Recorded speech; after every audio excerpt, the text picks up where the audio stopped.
Welcome back, Modified Crew. I am your daily driver, Mark Herman, and today I am going to show you how to search for cars on Copart, what you should be looking for the best deal, and without further ado, let's go ahead and roll that intro and get started.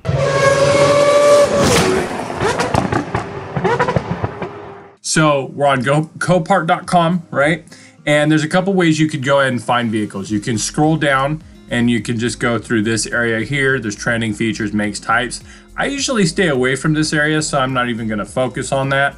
But, that's just some popular vehicles and things they want to, bring to your attention. But if it's on their radar and your radar, and pretty much it's going to be available to everybody else to see. So realistically, you're not going to get the best buy, in my personal opinion. May not be entirely true, but that's just how I see it. The other way you could go ahead and find would be you could go to auctions and then check the auctions that are available today. But the way I like to do things is I like to plan ahead instead of just buying last minute. So I wouldn't even waste my time there either. You could also do find vehicles, which is great. There's a vehicle finder, and this would be one way of doing it. If you're looking for a specific vehicle, you can find them right here. You can, go by the years, make, model, everything like that. You can also go by featured items. So basically this is just different types. You have classics, featured vehicles, which are, vehicles that they're really wanting to get a lot of promotion for, probably high value vehicles and things like that. Recovered theft, pretty much self-explanatory on most of them. Let's see here. Offsite sales are vehicles that are not sold on Copart's website. Sealed bids are bids that basically everybody throws in their bid. Nobody can see what the actual current bid is or the highest bid, and whatever the highest bid is wins. Not a lot of those, so you probably won't even waste your time on that. There's rentals, pure sale items, which I really like. Pure sale items are vehicles that basically whatever the auction ends at, it's yours. If it goes for $50, you got a car for $50, which is great. But if you go with the other type, which is, I don't see it on this area because it's not really a big one that people want to pursue, but basically it's a minimum bid or a reserve. And that's going to be the other type of buys that you have available. So when there's a minimum bid or a reserve, let's say the car, the reserve is $3,000 and you bid $2,000, you're not going to get the car for $2,000. They're going to come back and counter, and then you have to say, oh, you know what? I don't want to pay $3,000 for it, or yes, I do want to pay $3,000, and then you can go from that point on. Exotics are your high-end cars, hybrids, sealed bids we talked about. Hot items, again, that's kind of like featured vehicles. Buy it now, just pretty much what it is. You don't have to wait for the auction to happen. You can buy it right then and there. Runs and drives, cars that move forward and backward under their own power. No license required. That's a big one. So if you do not have a license, a business license, and or you do not want to use a broker, no license required is a great one for you because you don't need to have all paperwork to buy.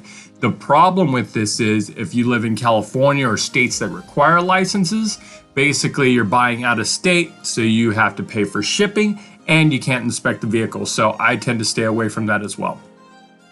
So the other ones are pretty self-explanatory. Vehicle types, these are all the different types of vehicles that you want to narrow it down. Let's say you're in the market for boats or dirt bikes or, cars, whatever it may be. This is where you can kind of narrow it down there. Popular makes and models, pretty self-explanatory. Damage. So this is, if you want to search for cars, let's say you have a car that was rear-ended and you want to use the parts on that for a front-end damaged car.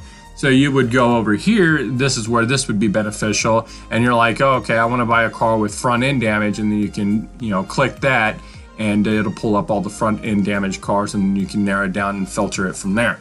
So that's where that would be beneficial.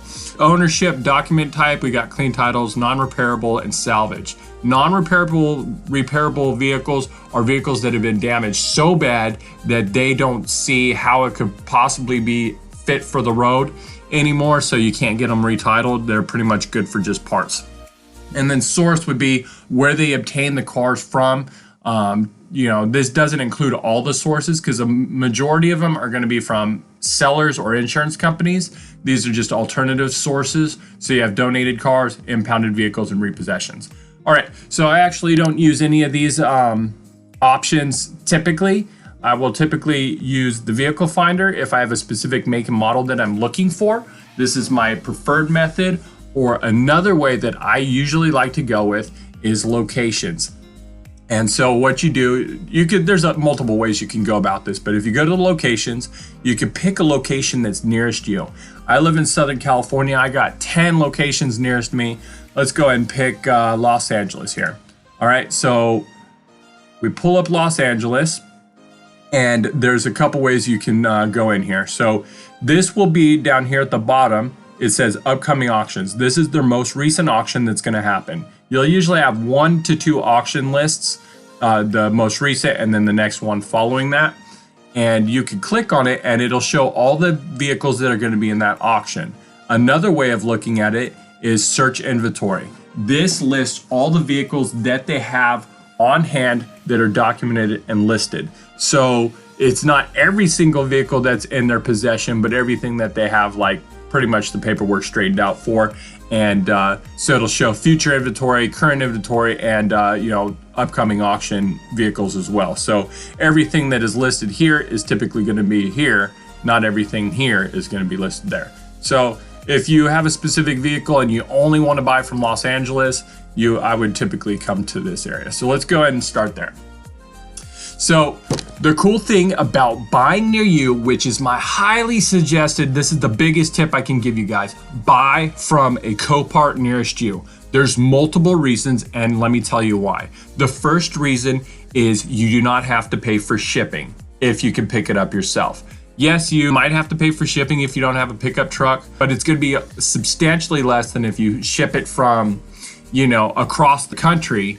It's going to save you money there. So we're all about saving money. You want to be buying from Copart if you weren't trying to save money. So that's a big deal. I know that there's certain cars that are rare that may not be available in your location. And then that's when you might want to spring for shipping.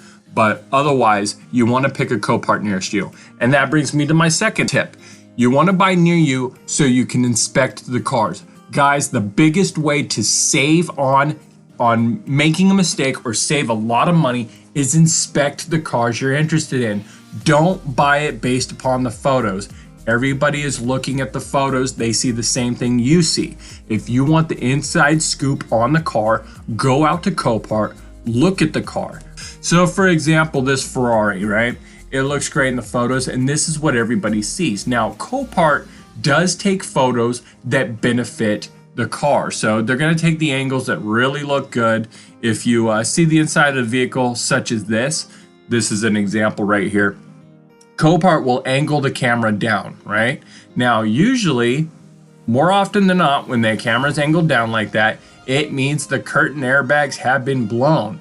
And, Copart's just trying to get top dollar, and they list it on the listing of the vehicle. I'll show you what I'm talking about, but so pretty much they take the most flattering angles of the car to get the most money. So curtain airbags could be blown, there could be some back airbags or a seat airbag on the other side. Usually it's pretty easy to tell on some of these things, but with the angles they have, sometimes it hides things. So we know both airbags have been blown in the front, and in the top I'm going to assume that most likely they've been blown as well. If you're looking at the same photos that everybody else has, you're pretty much going to make the same assumptions that they have, unless you have a trained eye, which, there's only so much a photo can tell. And especially, for example, it was hit here in the back right corner somehow.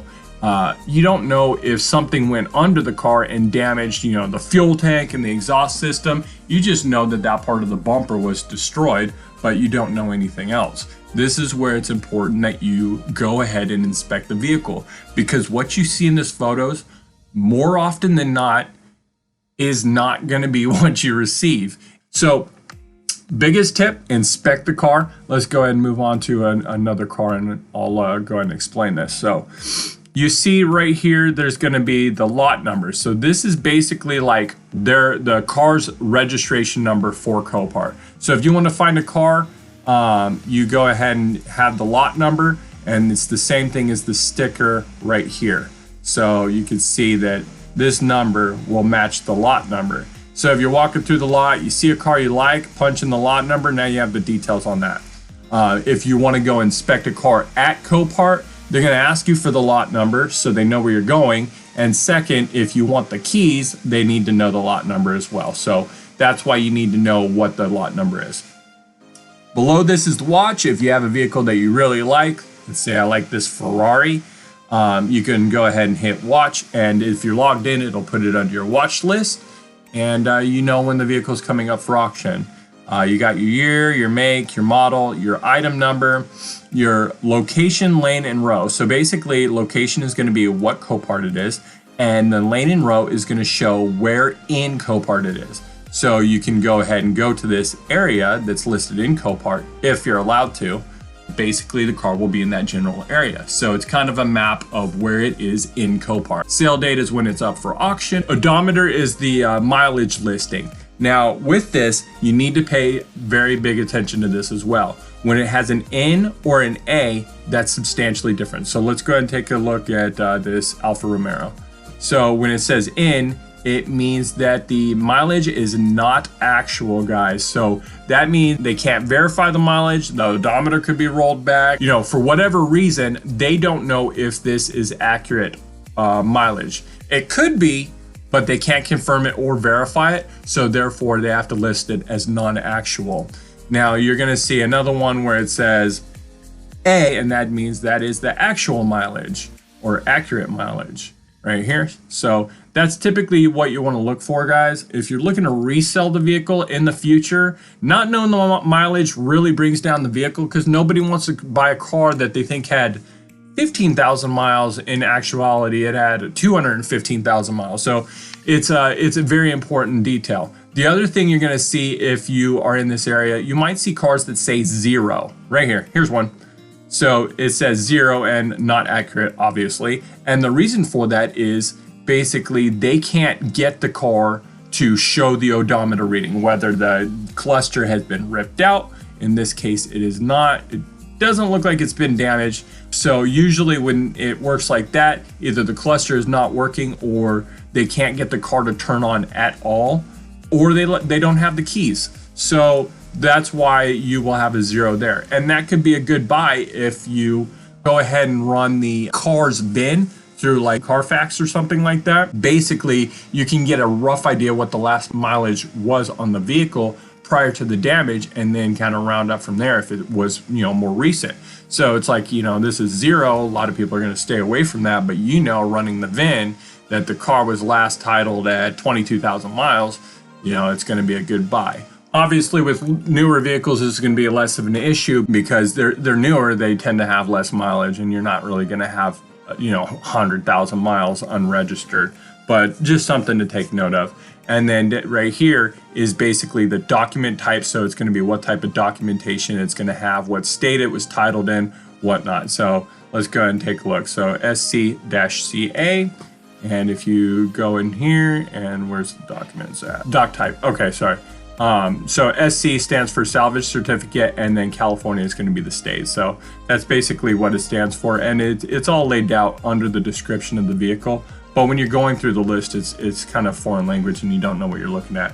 And then damage, it's going to be the type of damage that it has received. Now, let's say you have, you know, a vehicle that's listed as side damage, like this Ferrari here. If you look at it, it says side damage, but it's kind of on the rear and not always just side damage. There's going to be secondary damage, which means that it is damaged, you know, somewhere else as well. So front end. So basically they list the most notable damage as the primary, and then secondary damage could be something else. So if you're just paying attention to the type of damage and just, you know, don't pay attention, it's like, oh, okay, so, you know, that's all I have to fix. No, the front end was damaged as well right there. So just something to take note of. So we know what we're looking at as far as this. This is the current bid. You can bid ahead of the auctions, but I usually don't like to do that because you're just driving the price up anyways. People are going to get in there and they're going to bid, you know, regardless. I don't like to rack up the price of the vehicle. In fact, I like waiting until everybody's done bidding before I begin my bidding, because everybody's shown their cars. So I like to come in as a last buyer That way I know what I'm up against. So next thing is, let's go ahead and explain. So E, R, and S. Now what this stands for is E is enhanced vehicle. It means the vehicle does not start, it does not drive, it does not pretty much, the engine doesn't turn over, all right? And it means enhanced vehicle. When I talked about Copart taking the best shots to get the maximum value, this is what I'm talking about.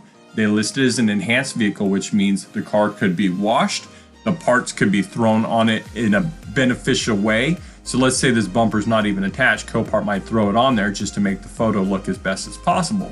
And they're trying to maximize profit, and that's understandable. This is their business. We just have to work with what they are offering. Realistically, what you're seeing in the photo is not an accurate depiction of the car when you get out there. So R stands for runs and drives, which means when Copart got the vehicle, it meant that it starts and it'll move forward and backwards under its own power. It does not mean you can drive it around, drive it on the freeway, whatever it may be. It just means that. So it doesn't mean anything beyond that, just something to take note of. If you see an O, which is not typically popular thing, it means off-site sales. It means it's not sold on Copart grounds, it's sold somewhere else. Okay, so then you go ahead and have S. So this basically means the vehicle will start, it does not drive forward or backwards. And typically, if it doesn't drive forward or backwards, it receives some damage to the suspension, is missing a wheel, and or the tranny may not work. F stands for featured item. This is just something they want to bring attention to. And if you look, for good reason, value of the vehicle is $175,000. Another thing is when you look at the estimated retail value, this could be any number. Take this number with a grain of salt. When you sell a vehicle through Copart, they ask you, what do you think the vehicle's worth? You could throw any number. It's like, I got a Toyota Corolla, I think it's worth 50 grand.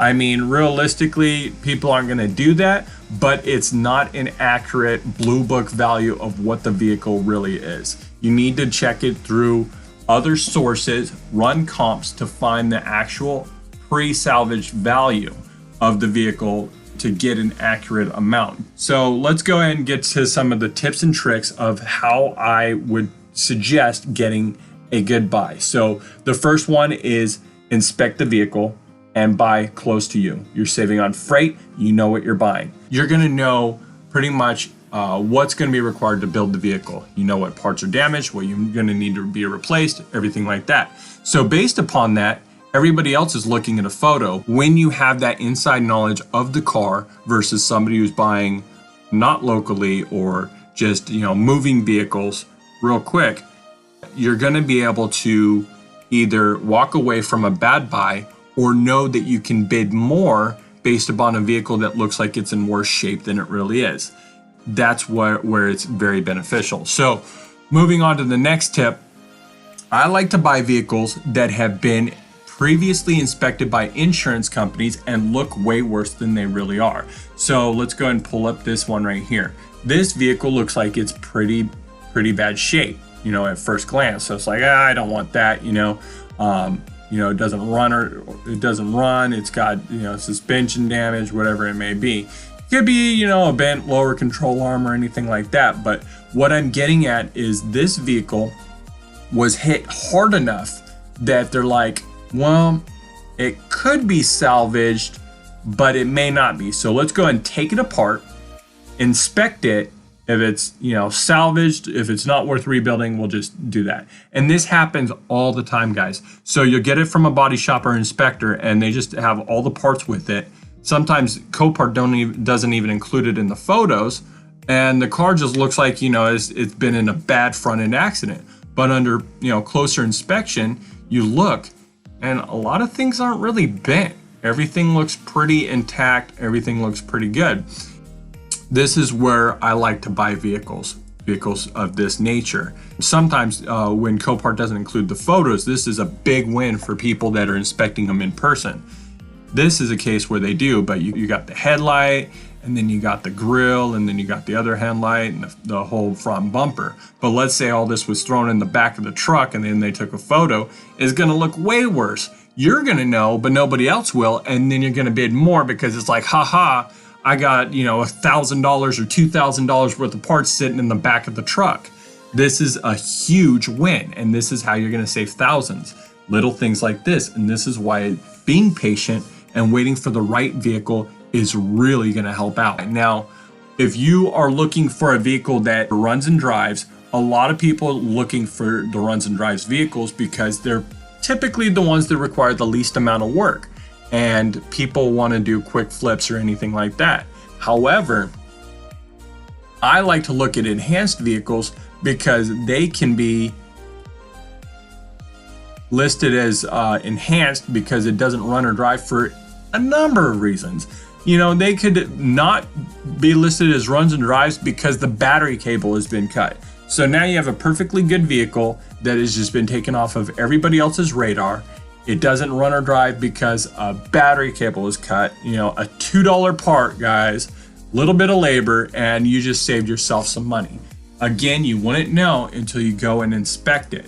The photos don't tell everything. Now, something to stay away from, a huge thing to stay away from, is there's people that go onto Copart, they'll buy a vehicle that has been mangled very badly.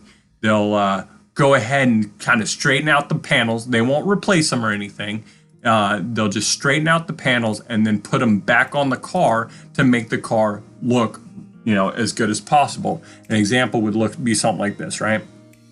Sometimes you'll see things listed as like partial repair, and you want to kind of stay away from that because it means either A, the person tried to repair it and it was way worse than they thought and they can't repair it and then they just sell it back to Copart, or B, somebody intentionally bought it, threw the stuff back on it and straightened it out as much as possible and then sold it back to Copart to turn a quick profit. You can find out if the vehicle has been previously sold by Copart. One way is by pulling the VIN. I'm not logged in right now, so it won't show me the VIN.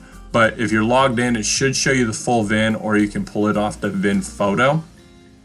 And you can Google it, and then what'll happen is it'll pull up the past listings of it being sold on Copart, so you can see kind of the original damage. It doesn't always work, but it is a good trick. So whenever you're looking at a vehicle, Google the VIN or run it through a VIN checking database, and that'll give you more history on solving the mystery of where this vehicle was and or how it came to be. So this vehicle looks like, okay, well, it's got some minor things wrong with it. It's like, okay, I could maybe fix that. But on further inspection, you really take a look. Let's see here, that door looked pretty bad. That could just be open or it could be tweaked. It's hard to tell, but the real indicator is right here. So if you look in the engine bay, this is all tweaked down and back, and I can almost assure you there's major frame damage underneath this. You can tell that this was pushed back right here. The radiator's pushed back. The engine could be pushed back, whatever it may be. This is a horrible buy, guys, and it's misleading other people. I get why they're doing it. It's just, I think it's kind of a shady practice, and it's not Copart doing it. It's just other buyers. So you want to pay attention to who's selling the vehicle. It's not always listed, but under information, you can see where the vehicle might have been obtained from. So you want to stick with insurance, like Farmers Insurance vehicles, because they don't have time to be doing that. You want to, go with like Hertz Rent-A-Car or something like that. So you just want to pay attention who the seller is and avoid these type of partial repair vehicles as well. So those are my big tips and tricks to getting a good buy and not getting screwed, because, if somebody would have sat down and shown this to me when I was starting, I would have gotten better deals. I'm not saying I've had a lot of bad deals. I was fortunate to have been flipping cars for a long time prior to starting Copart. And so when I started Copart, I was very due diligent about this, but it would have saved me some time if I would have known these tips and tricks. And I want to be able to help you guys as well, because just having my knowledge and being able to share it with you guys it means a lot to me that I can pass it on to. I don't have a lot of people I can talk cars with, so that's one of the cool things about this channel, is I can kind of give this knowledge to people that are really interested and want to take advantage of this. So the next thing up, the big one that's going to be off after this, is we are going to go ahead and I'm going to go to Copart and I'm going to show you how to inspect a salvage vehicle and what to look for, what to bring, and everything involved. You do not want to miss it if you're planning on buying cars, because the inspection in person is a big part of it. So I look forward to seeing you guys on the next episode. It'll drop shortly within the next few days, hopefully. And we'll see you on the next one.